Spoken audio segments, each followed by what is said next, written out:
कारीगरी हमके भगवान जी आज बतावे के परी।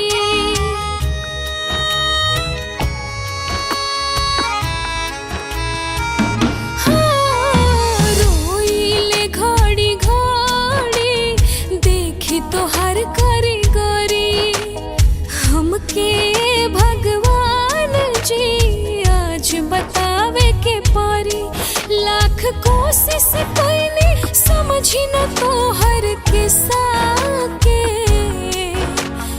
देहिया बनावला जब माटी के तो दिल काहे शीशा के। देहिया बनावला जब माटी के तो दिल काहे शीशा के।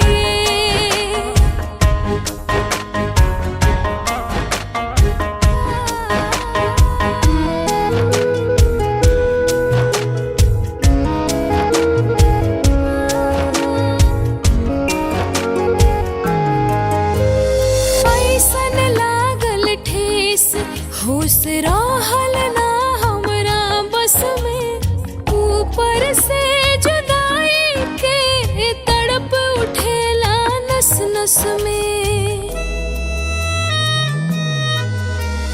काहेला कठोर बनवला एही हिस्सा के। देहिया बनावला जब माटी के तो दिल काहे शीशा के।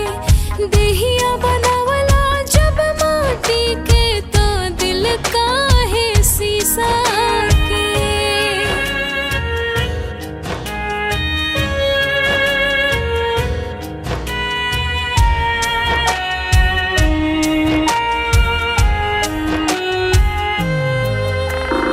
बेरी बेरी पूछे मन तोहसे इतने सवाल हो।